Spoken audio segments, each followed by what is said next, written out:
Hypocrisy की भी सीमा होती है. This is what Prime Minister Modi should say to his ex-best friend Trump. Trump has imposed highest tariffs on India for importing Russian oil. But do you know that his own country also imports from Russia?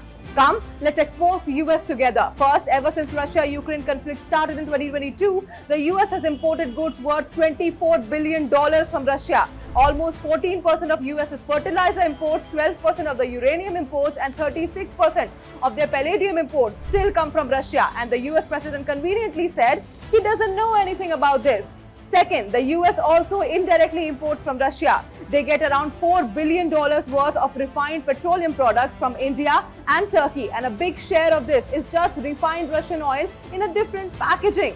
And ironically, Trump has exempted these imports from his tariffs.